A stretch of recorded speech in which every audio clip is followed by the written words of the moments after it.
जय माता दी दोस्तों। हमारे जीवन में पेड़ पौधों का बहुत अधिक महत्व है। हमें पेड़ों का संरक्षण करना चाहिए। जैसा कि हम सब जानते हैं कि पेड़ हमें प्राणवायु देते हैं। हमें हो सके उतने पेड़ लगाने चाहिए और उनका संरक्षण करना चाहिए। आज मैं आप लोगों के लिए एक ऐसे वृक्ष की महिमा लेकर आई हूँ जो न केवल हमारे जीवन और पर्यावरण से बल्कि हमारे जीवन में जो ग्रह दोष हैं उन्हें भी दूर करने वाला है। तो चलिए जल्दी से वीडियो को प्रारंभ करते हैं और आज जानते हैं इस वृक्ष की महिमा और उद्देश्य के बारे में। अगर आपने अभी तक मेरे चैनल को सब्सक्राइब नहीं किया है तो चैनल को सब्सक्राइब कर लें, पास के बेल आइकन को दबाएं ताकि आने वाला वीडियो आपको सबसे पहले मिले और कमेंट में जय माता दी लिखना ना भूलिए। सबसे पहले तो आप ये जान लें कि जिनकी कुंडली में शनि दोष का ढहिया या 7.5 चल रही है उन्हें आवश्यक रूप से अपने घर में यह वृक्ष लगाना चाहिए और इसका पूजन करना चाहिए। जी हाँ दोस्तों, आज मैं बात कर रही हूँ शमी वृक्ष के बारे में जो सीधा शनि देव से कनेक्टेड है। शमी वृक्ष की पूजा करने से शनि दोष एकदम समाप्त हो जाता है। हमारी कुंडली में चाहे शनि का ढहिया चल रहा हो या 7.5 चल रही हो, शमी वृक्ष की पूजा करने से उसे निश्चित रूप से बदलाव देखने को मिलेगा और इसका असर धीरे धीरे खत्म हो जाएगा। आप यकीन नहीं मानेंगे, मैंने अपने जीवन में इस बदलाव को महसूस किया है। अगर आप भी श्रद्धा भाव से इस वृक्ष की पूजा करते हैं तो 100% आपको इसका रिजल्ट मिलेगा। तो मैं आपको बताती हूँ कि आपको किस दिन इस वृक्ष को अपने घर में लाना चाहिए। शमी वृक्ष को आप शनिवार के दिन अपने घर में लगाएं, जिससे कई गुना आपको फायदा मिलेगा, वरना आप किसी दूसरे दिन भी इस वृक्ष को लगा सकते हैं।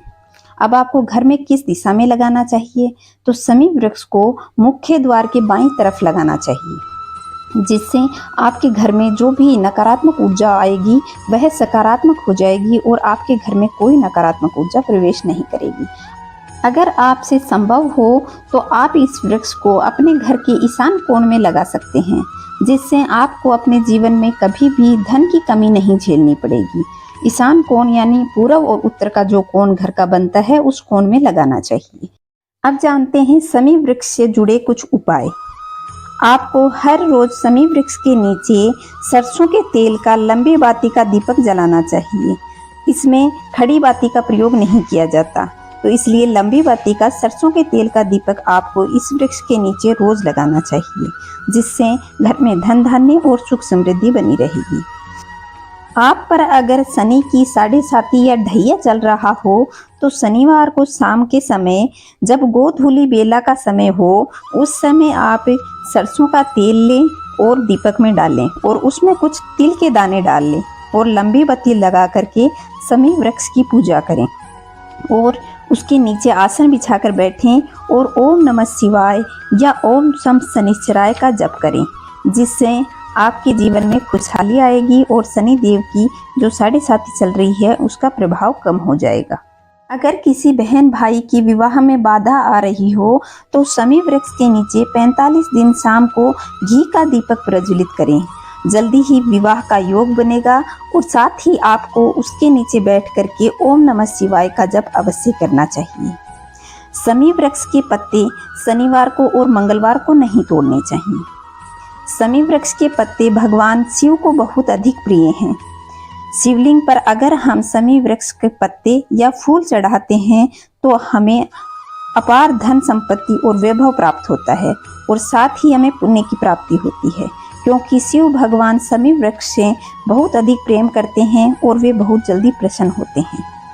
ध्यान रहे, शमी वृक्ष के पास में कभी भी जूते, चप्पल, कूड़ा करकट आदि नहीं रखना चाहिए, जिससे हमारे घर में नकारात्मकता और कलह ना हो, क्योंकि अगर हम ऐसा करेंगे तो कलह बढ़ेगी और घर में नकारात्मकता आएगी।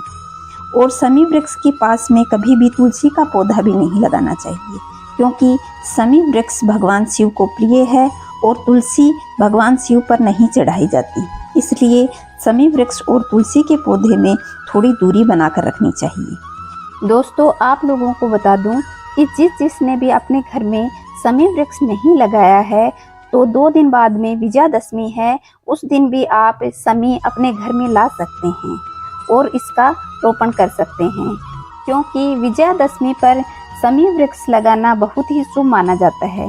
इससे जुड़ी 2 पौराणिक कथाएं हैं जो मैं आप लोगों को बताती हूँ। द्वापर युग में जब कौरवों ने पांडवों को राज्य से निष्कासित करके अज्ञातवास दिया, तब अर्जुन ने अपने हथियार समी वृक्ष में ही रखे थे। समी वृक्ष की पूजा की और उनसे विजय श्री का आशीर्वाद प्राप्त किया। और जब महाभारत का युद्ध हुआ तो पांडवों ने समी वृक्ष की पूजा करके विजय प्राप्त की। दूसरी कथा विजयादशमी से जुड़ी हुई है। जो लोग विजयादशमी के दिन समी वृक्ष की पूजा करते हैं, उनके घर में धन धान्य की बढ़ोतरी होती है। इसके पीछे मिलने वाली कथा के अनुसार कोत्स ऋषि महर्षि वर्तंतु के शिष्य थे। जब उनकी शिक्षा पूर्ण हुई तो गुरु दक्षिणा में महर्षि ने 14 करोड़ स्वर्ण मुद्राएं मांगी। इसके बाद कोत्स सहायता मांगने के लिए महाराज रघु के पास गए, लेकिन महाराज रघु ने अपने यहाँ महायज्ञ कराया था और उनके पास इतनी मुद्राएं नहीं थी, इसलिए वे देने में असक्षम हुए। तो उन्होंने विचार किया कि यदि स्वर्ग पर आक्रमण किया जाए तो उनका खजाना भर सकता है और वे ऋषि को उनकी मांगी हुई मुद्राएं दान स्वरूप दे सकते हैं। तब जैसे ही उन्होंने स्वर्ग पर आक्रमण की तैयारी की और इंद्र को पता चला तो इंद्र घबरा गए और अपने कोषाध्यक्ष को आदेश दिया कि रघु के घर स्वर्ण मुद्राओं की बारिश कर दो।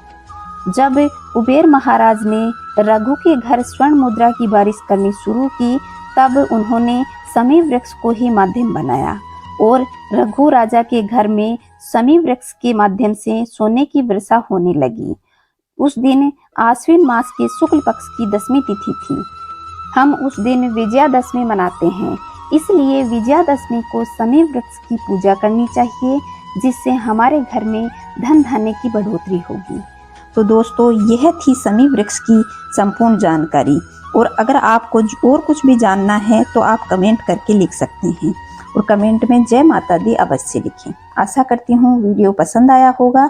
वीडियो को लाइक करें, चैनल को सब्सक्राइब करें, पास के बेल आइकन को दबाएं ताकि आगे आने वाले वीडियो आपको सबसे पहले प्राप्त हो। जय माता दी दोस्तों।